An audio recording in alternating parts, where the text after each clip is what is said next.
Mari kita berdoa.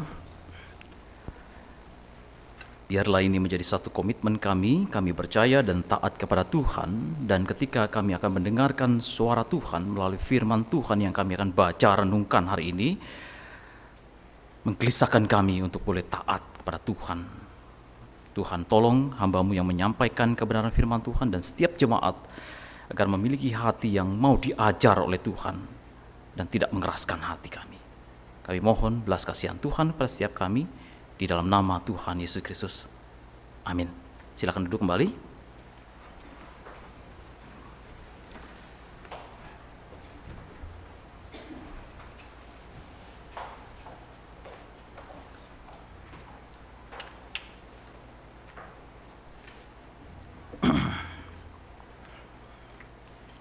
Shalom Bapak Ibu yang terkasih.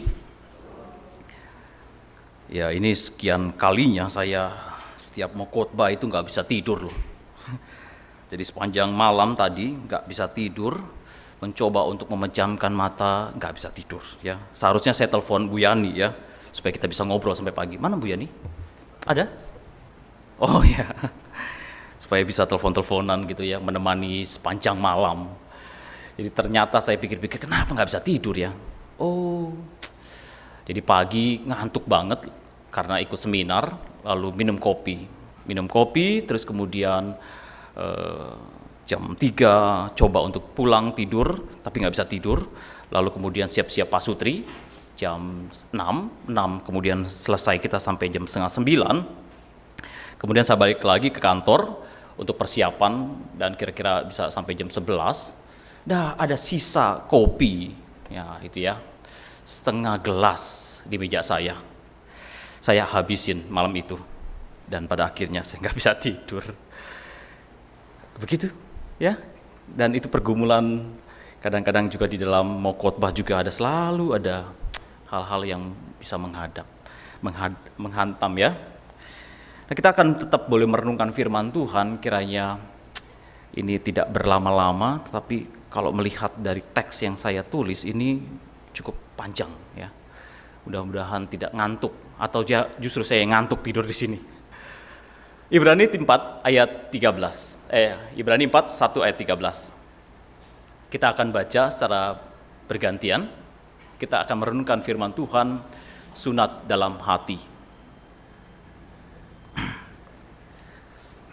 Kita akan merenungkan bagian firman Tuhan dari Ibrani, melanjutkan kemarin-marin ya, minggu yang lalu.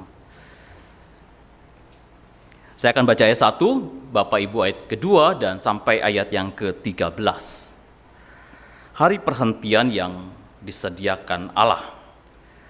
Sebab itu, baiklah kita waspada supaya jangan ada seorang di antara kamu yang dianggap ketinggalan, sekalipun janji akan masuk dalam perhentiannya masih berlaku.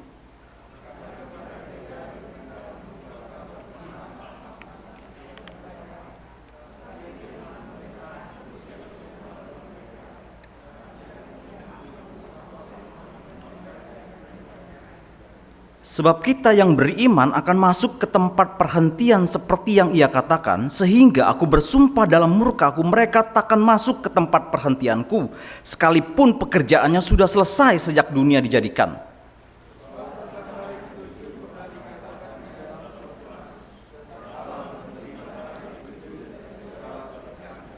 Dan dalam nas itu kita baca, mereka takkan masuk ke tempat perhentianku.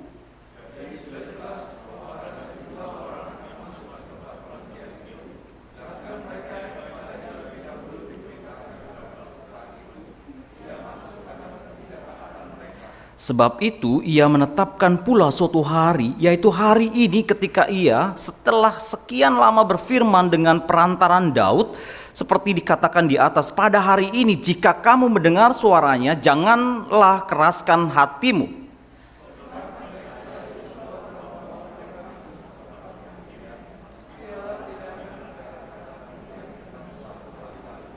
Jadi masih tersedia suatu hari perhentian, hari ke-7 bagi umat Allah.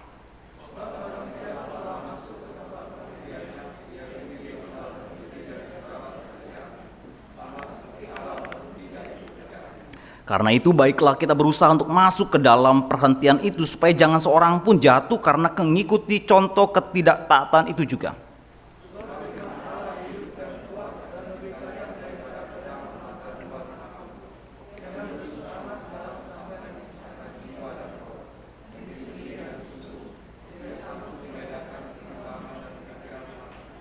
Sama-sama. Dan tidak ada suatu makhluk pun yang tersembunyi di hadapannya, sebab segala sesuatu telanjang dan terbuka di depan mata Dia, yang kepadanya kita harus memberikan pertanggungjawaban. Ya, Bapak Ibu yang terkasih, kalau kita membaca bagian ini tidak ada kata sunat, ya. Tapi hal yang menarik ketika saya membaca ini, saya coba mengkaitkan antara sunat dengan sabat, sunat dengan sabat, atau perhentian, karena masuk di dalam perikop surat Ibrani 4 ini, setelah kita akan menemukan sebuah makna dari sunat itu sendiri, sunat dalam hati. Saudara yang terkasih, mengapa pengharapan di dalam kekristenan itu diidentifikasi dengan rest atau perhentian? Ya. Kenapa kita hari ini bergereja? Karena kita menantikan ada suatu hari nanti ada rest. Penggambaran rest di dalam dunia ini sebenarnya tidak asing bagi kita. Ya, sebab kita menginginkan rest setelah seharian bekerja. Kita juga akan mengalami rest ketika tubuh ini mati. Namanya rest in peace. Meskipun kita tahu mungkin tidak ada yang tidak peace di dalamnya, ya. Namun masalahnya setelah kita mati, apakah kita benar-benar rest in peace, atau justru kita mengalami murka Allah yang menyala-nyala? Itu yang kita harus tanyakan. Lalu muncullah agama, kemudian menawarkan surganya masing-masing. Ada yang menawarkan di surga nanti kita akan mendapatkan rumah mewah. Karena mungkin di dalam dunia ini dia tidak mendapatkan rumah mewah. Itu harapannya. Yang dia pikirkan ketika nanti di surga nanti dapat kendaraan, karena mungkin di dunia tidak mendapatkan kendaraan.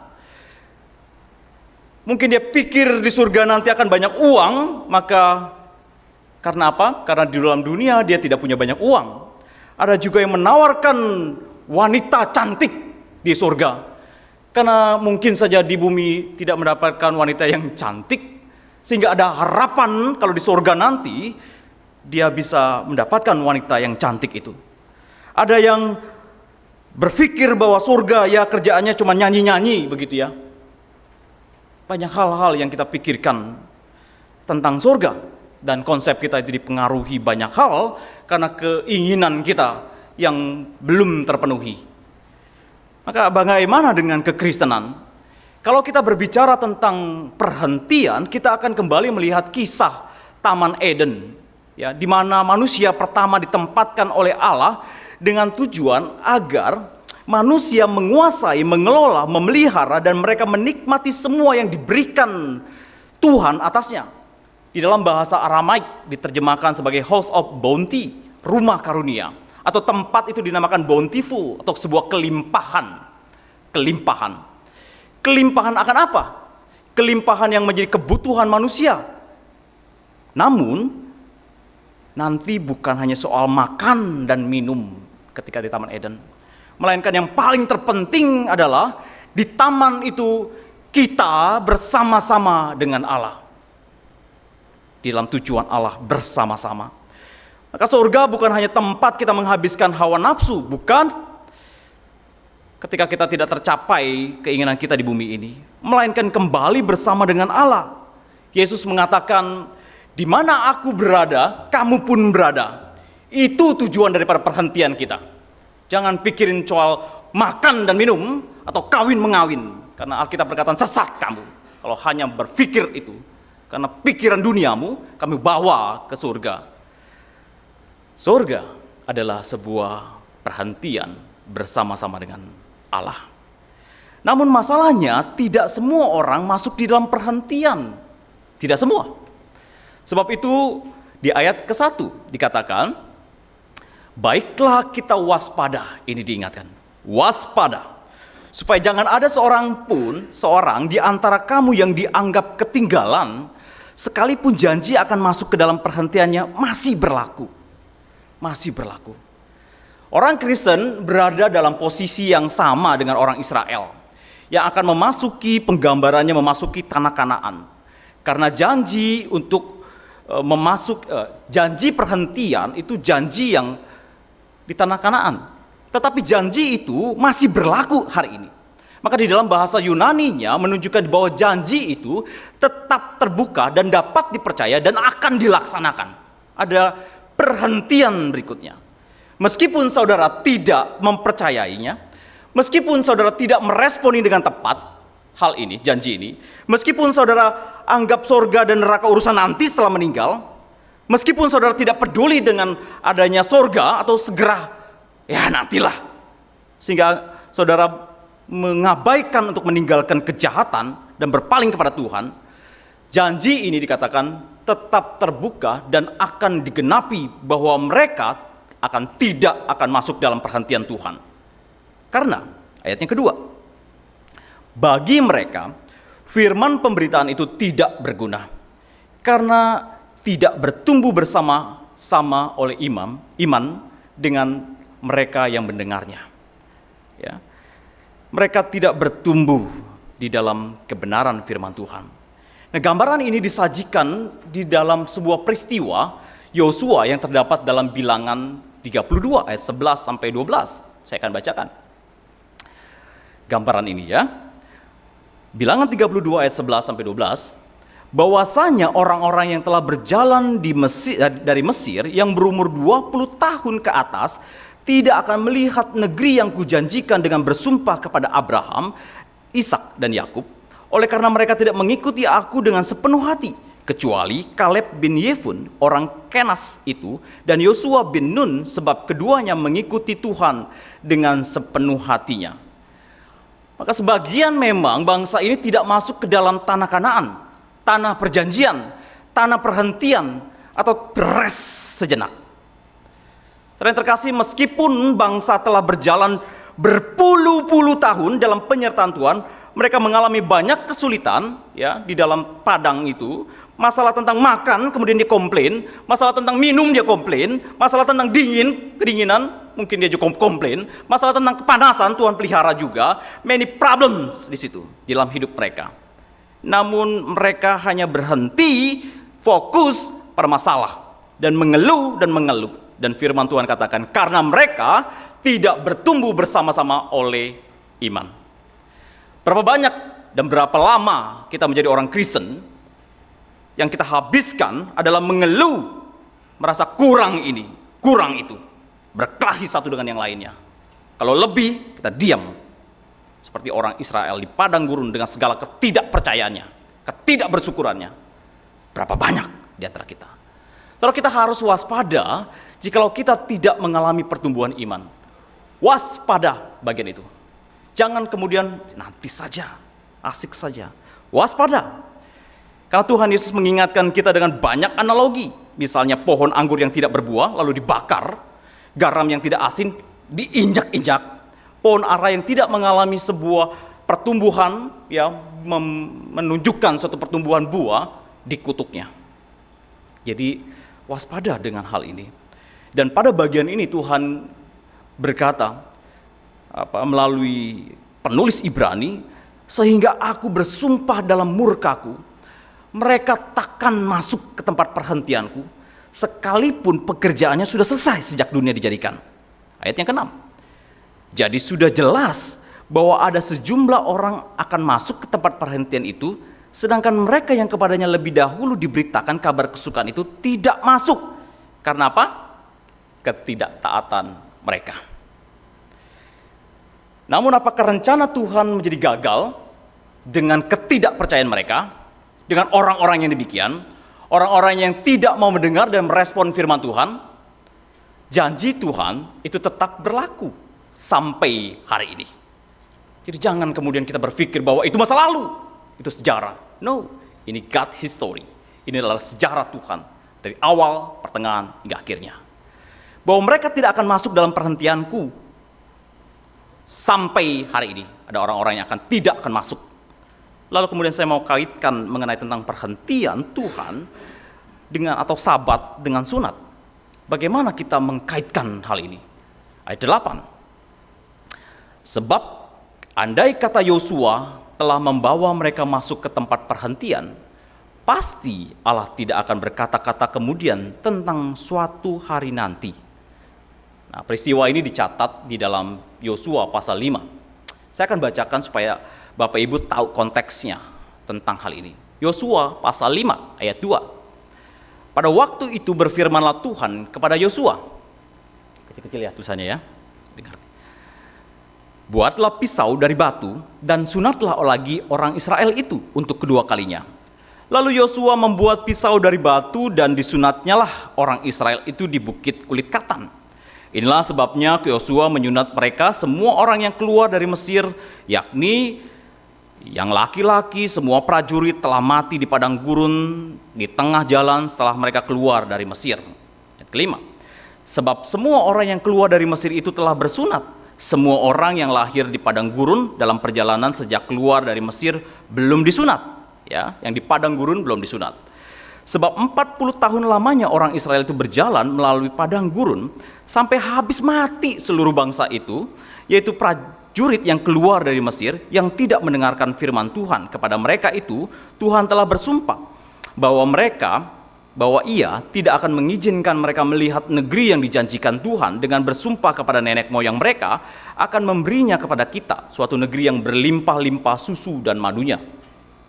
Ketujuh, tetapi anak-anak mereka yang telah dijadikannya ganti mereka itulah yang disunat Yosua, sebab mereka belum bersunat karena mereka tidak disunat dalam perjalanan. 8. Setelah seluruh bangsa itu selesai disunat, maka tinggallah mereka di tempatnya masing-masing di perkemahan itu sampai mereka sembuh. Dan berfirmanlah Tuhan kepada Yosua, hari ini telah kuhapus celah Mesir itu daripadamu. Itulah sebabnya nama tempat itu disebut Gilgal sampai sekarang. Apa yang terjadi? Yosua diperintahkan, buatlah pisau dari batu dan sunatlah lagi orang Israel itu untuk kedua kalinya. Mengapa ada perintah semacam ini? Ketika mereka sudah masuk dalam perhentian, yaitu tanah Kanaan, dan ada perintah Tuhan, buatlah pisau dari batu tajam, sunatlah orang Israel untuk kedua kalinya. Mari kita memahami dulu asal usul daripada sunat.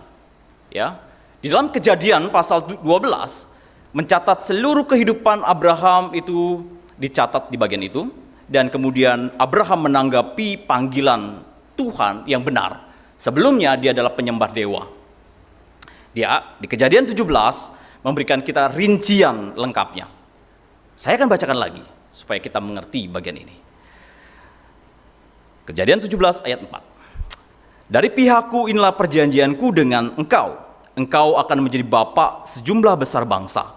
Karena itu namamu bukan lagi Abram, melainkan Abraham.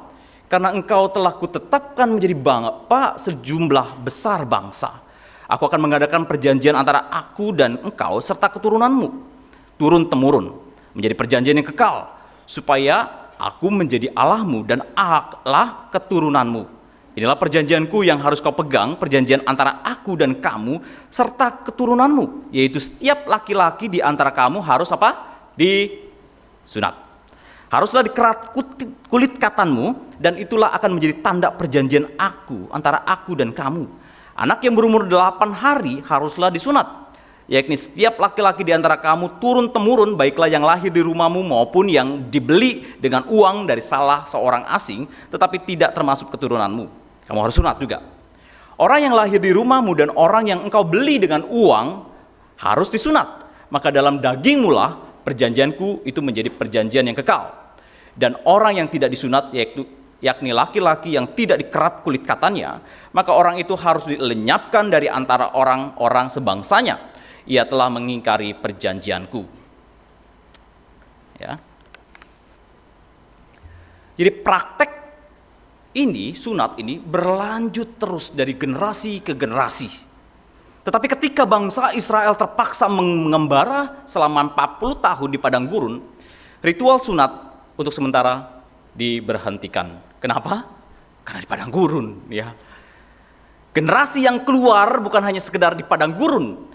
Generasi dari tanah Mesir, keluar dari tanah Mesir untuk tidak mempercayai Tuhan dengan segenap hatinya. Meskipun secara fisik mereka disunat, mereka secara fisik mereka adalah keturunan Abraham, mereka secara lahiriah, aktivitasnya kelihatan adalah umat Allah. Namun sesungguhnya mereka seperti domba yang terhilang di padang gurun. Dan ketika Tuhan perintahkan untuk ketika masuk dalam tanah Kanaan, tanah perhentian, mereka menolak untuk berbagai alasan. Ketakutan kepada orang-orang Kanaan. Maka Yosua yang diutus, lalu kemudian 12 orang itu. Generasi yang menolak tidak masuk dalam tanah Kanaan. Sedangkan generasi Yosua dan Kaleb, mereka akhirnya dapat memasuki tanah perjanjian. Tanah perhentian. Tanah yang penuh dengan susu dan madunya. Perlambangan Taman Eden. Wah, ini luar biasa ya. Segera Tuhan berfirman kepada Yosua, buatlah pisau dari batu dan sunatlah lagi orang Israel itu untuk kedua kalinya. Nah, jemaat yang terkasih dalam Tuhan, sunat di dalam Kejadian pasal 17 itu disertai dengan perubahan nama Abram, menandakan sifat transformatif perjanjian itu. Untuk Israel pasca padang gurun, ritual sunat menandai transisi dari generasi ketidaktaatan di padang gurun masuk ke dalam generasi ketaatan di dalam perhentian yang sementara. Maka sunat, apa itu sunat? Sunat adalah to cut covenant. Menandakan sebenarnya adalah ketidaklayakan. Kesempurnaan dalam tubuh ini sebenarnya nggak perlu disunat, tidak perlu di-cut. Tetapi karena ketidaksempurnaan itu, kemudian kita mentaati Allah. Ketidaksempurnaan itu, kemudian Allah mengikat perjanjian. Jadi sunat bukan sekedar dibangga-banggakan hari ini. Saat ini bukan begitu. Bukan juga sekedar menunjukkan sesuatu keturunan, bukan. Sunat adalah sesuatu yang memalukan karena engkau di-cut to covenant. Kamu sebenarnya nggak layak, tapi kemudian aku mengikat perjanjian denganmu. Sunat adalah hal yang memalukan, bahwa kita melanggar terus-menerus dan kita adalah manusia yang tidak bisa diam. Lalu Tuhan cut off di covenant, ya. Itu sebenarnya ketidaksempurnaan daripada sunat, melambangkan bahwa kita bukan siapa-siapa. Kita adalah manusia yang tidak sempurna. Nah, bukan hanya saja itu. Sunat juga memiliki signifikansi yang lain, yaitu sunat dilakukan dengan memotong ujung bagian daripada kelamin pria. Di sana ada rasa menderita, ada sakit dan mengeluarkan darah. Dan dalam pandangan medis, sunat hari ini hanya dipandang bermanfaat untuk kesehatan. Karena bagian lipatan itu terdapat katanya kotoran, najis, dan untuk membersihkannya harus dipotong.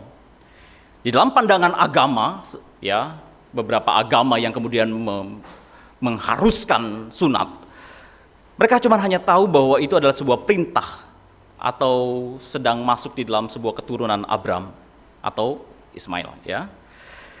Saudara, kita tidak boleh berhenti di situ. Kita bukan hanya berhenti kepada kesehatan, bukan hanya berhenti bahwa menyadari bahwa itu ya keturunan Abram, gitu ya.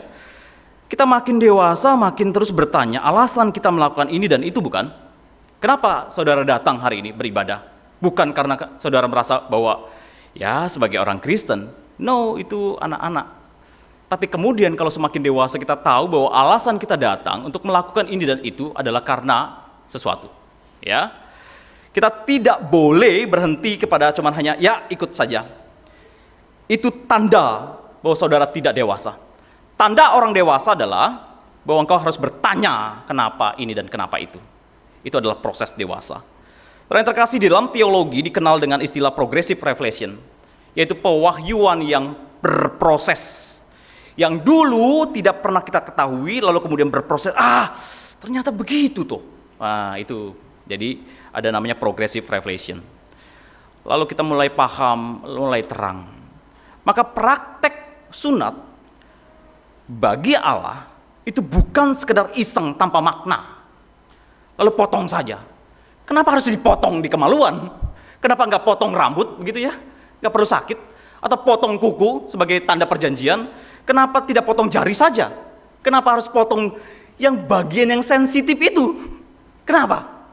Tanya pada rumput yang bergoyang. Ya. Maka kita harus tahu bahwa itu adalah simbolisme dari sunat yang berkaitan dengan kebutuhan semua manusia yang berdosa atas penghapusan akan dosa. Bagian yang Tuhan izinkan dipotong dan mengeluarkan darah, lambang daripada penebusan, dibersihkan. Bagian lipatan dan dipotong agar bersih, dan ini sangat jelas diungkapkan dalam prokreasi. Prokreasi apa? Prokreasi adalah karena manusia akan menghasilkan, itu hubungan suami istri ya, menghasilkan anak. Manusia akan menghasilkan manusia yang berdosa. Manusia ketika berhubungan dengan suami istri lalu kemudian mempunyai anak, dia akan menghasilkan keturunan yang berdosa. Maka Kristus bukanlah berasal dari kekuatan alami seorang pria, melainkan konsepsi perawan dari Roh Kudus. Sebab itu Yesus tidak takluk kepada hukum Taurat, karena dia bukan bagian daripada, karena kekuatan atau karena pekerjaan si laki-laki. Ya. Nah, saudara yang terkasih, kalau tadi Yosua dapat membawa bangsa Israel keluar dari tanah Mesir dan masuk dalam perhentian yang sementara, tanah Kanaan, dan kemudian ada perintah untuk mengasah pisau yang diasah tajam untuk menyunatkan bangsa Israel, mengembalikan perjanjian itu, mengingatkan perjanjian itu. Namun apakah di dalam tanah Kanaan, tanah perhentian, tanah yang harusnya rest, terus bangsa Israel rest? Tidak. Bangsa Israel kemudian memberontak, terus memberontak. Kalau kita baca dalam kitab Raja-Raja, itu banyak sekali perkara dosa yang dilakukan oleh pemimpin-pemimpin dalam sejarah Israel, memperlihatkan kepada kita bahwa mereka kembali berontak, melawan Allah. Ada masa mereka tidak percaya kepada Tuhan. Meskipun mereka di dalam tanah Kanaan, tanah rest, tanah perhentian, kemudian dia di-cut, disunat, kemudian dikembalikan dalam perjanjian itu. Tapi apakah kemudian mereka tidak memberontak? Memberontak. Tidak berhenti. Mereka tidak mengalami rest sesungguhnya. Tidak mengalami perhentian, meskipun mereka pernah disunat secara fisik, meskipun sudah berada di tempat perhentian. Maka itu kitab Ibrani mengatakan ayat 8. Sebab andai kata Yosua telah membawa mereka masuk ke tempat perhentian, pasti Allah tidak akan berkata-kata kemudian tentang suatu hari nanti. Bahwa memang ada perhentian yang sementara, tapi ada suatu hari nanti, ada perhentian, ayat 9. Jadi masih tersedia suatu hari perhentian, hari ke-7 bagi umat Allah, yang akhir nanti. Kanaan adalah perhentian sementara, bukan final. Ada hari di mana semuanya akan berhenti, di hari Tuhan bagi umat Allah. Lalu kemudian bagaimana caranya kita dapat memasuki hari perhentian yang terakhir itu, yang final itu? Nah, jemaat yang terkasih, kalau Yosua diperintahkan membuat pisau dari batu, diasah biar tajam. Penulis Ibrani menggunakan kata yang sama, knife dengan sword. Pisau atau pedang, itu penggunaannya bisa bergantian. Nah, Ibrani 4 ayat 12 berkata, sebab firman Allah hidup dan kuat, dan lebih tajam daripada pedang bermata dua manapun. Ia menusuk amat dalam, sampai memisahkan jiwa dan roh, sendi-sendi dan sum-sum. Ia sanggup membedakan pertimbangan dan pikiran hati kita. Apa yang mau dikatakan? Seakan-akan mau dikatakan begini. Diperlukan pisau yang lebih tajam dari sekedar pisau yang dibuat oleh Yosua untuk menyunat. Apa yang lebih tajam dari pisau atau pedang bermata dua? Yaitu firman Tuhan. Firman Tuhan dapat menusuk amat dalam sampai memisahkan jiwa dan roh, sendi-sendi dan sum-sum. Dan firman dapat membedakan pertimbangan dan pikiran hati kita. Yosua hanya dapat memotong kulit katan, namun tidak merubah hati manusia. Mereka sudah ada tanda perjanjian, mereka dipimpin oleh Allah, namun kehidupan tidak berubah. Apa yang salah? Hati mereka. Yang menyelesaikan siapa? Hanya Tuhan yang menyelesaikan hati yang batu itu. Maka penulis Ibrani dalam pimpinan Allah menulis bahwa pedang, sekali lagi, potong. Saudara, di dalam sepanjang sejarah manusia, kita terus bergumul bukan? Untuk menentang Tuhan. Untuk memberontak sama Tuhan. Kita bergumul bukan? Mengeraskan hati kita untuk menolak firman Tuhan. Untuk masuk dalam perhentian akhir Tuhan, perlu apa? Bukan potong lagi. Maka orang Kristen tidak perlu potong-potong lagi, ya, nggak perlu, ya, nggak perlu. Tapi firman Tuhan katakan, firman Tuhan itu yang akan potong hatimu, menusuk dalam. Harus ada firman Tuhan yang hidup dan kuat, lebih tajam dari sekedar pisau daripada Yosua. Yosua sementara, tapi hati gak berubah. Waktu saya saat teduh, saya merenungkan bagian ini dari Yohanes 12 ayat 48.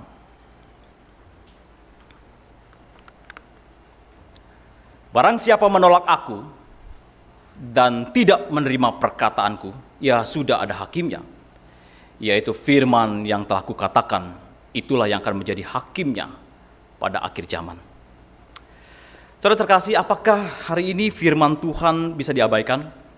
Bisa. Apakah firman Tuhan dapat tidak kita taati? Bisa.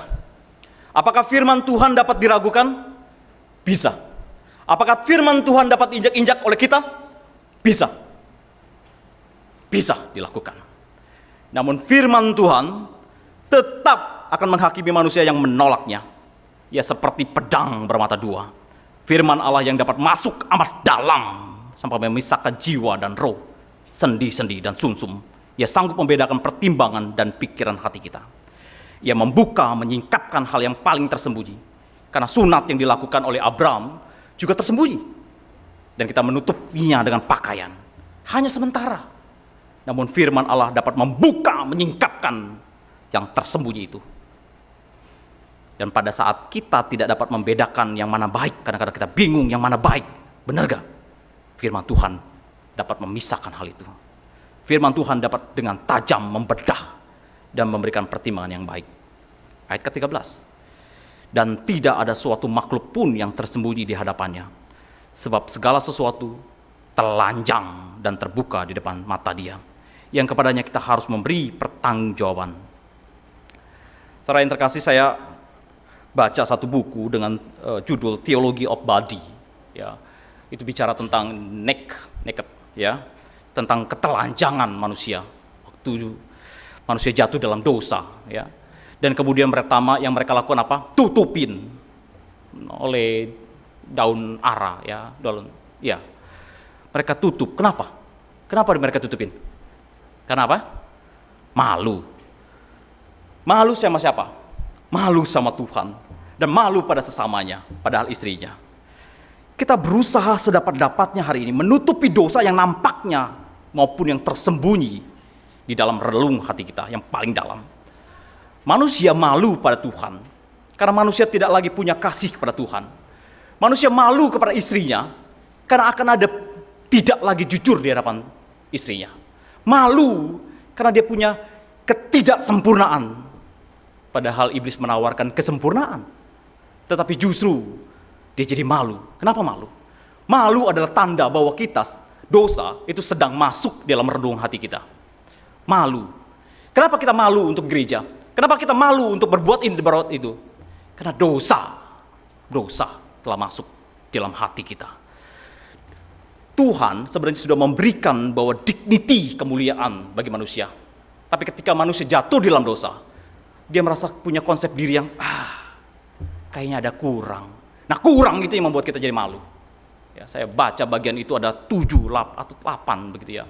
Itu bisa dikhotbahkan satu kali lagi tuh ya, tentang tentang ketelanjangan ya. Malu.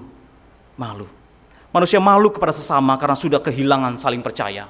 Maka firman Tuhan katakan di dalam Yeremia 4 ayat 3, sunatlah dirimu bagi Tuhan dan jauhkanlah kulit katan hatimu oleh karena perbuatan-perbuatanmu yang jahat.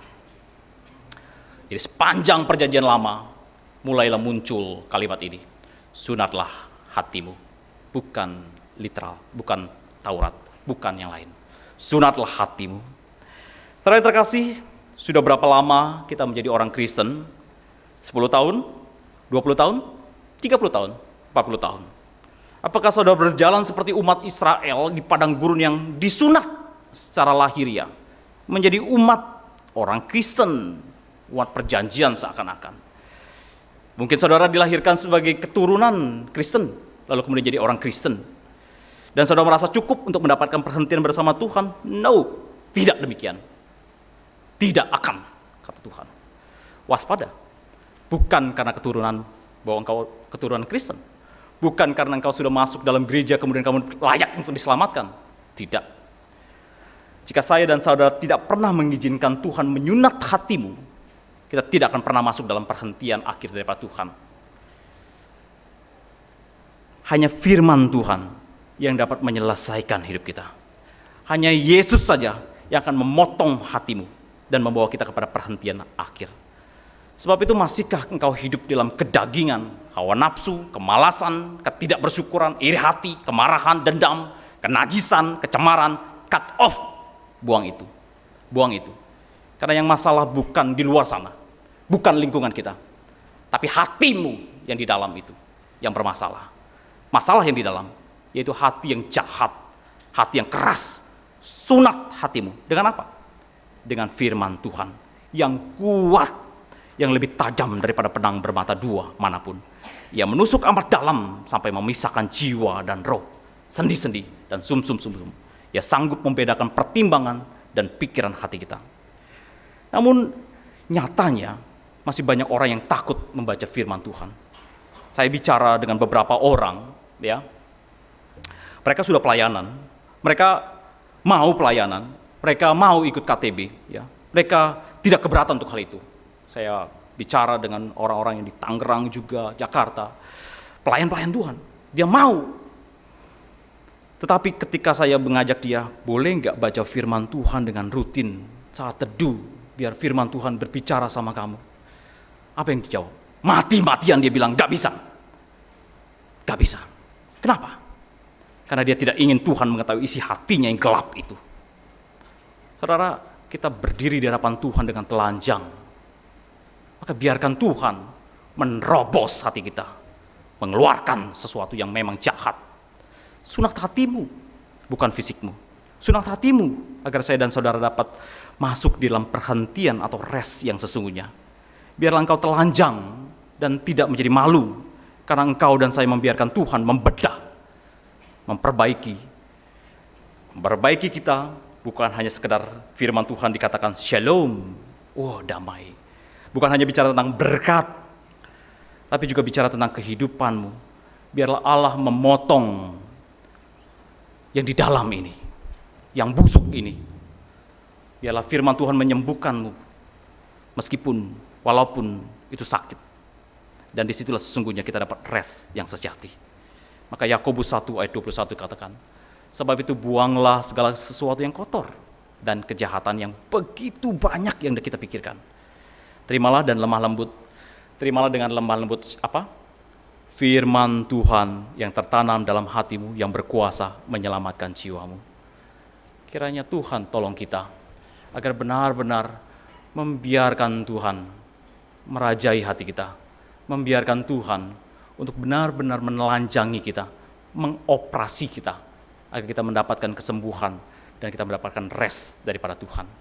Mari kita berdoa. Bapa Surgawi, berapa banyak di antara kami Tuhan benar-benar menjadi orang Kristen yang sejati. Benar-benar yang mau bergumul menyunat hati ini Tuhan. Dan membiarkan firman Tuhan menerangi sisi-sisi gelap kami Tuhan. Keserakahan kami, entah itu pornografi yang kami mungkin hari ini nikmati Tuhan. Berapa banyak di antara kami yang benar-benar berdiri di hadapan Tuhan transparan mengaku dosa di hadapan Tuhan. Atau kami hari ini mencoba menyembunyikan sesuatu di hadapan Tuhan kepada istri kami, suami kami, teman-teman kami, maka mungkin kami akhirnya jadi malu tanda bahwa kami berdosa di hadapan Tuhan. Mohon belas kasihan Tuhan pada setiap jemaat-jemaat Tuhan bertumbuh mengasihimu dengan segenap hati. Di dalam nama Tuhan Yesus Kristus, haleluya. Amin.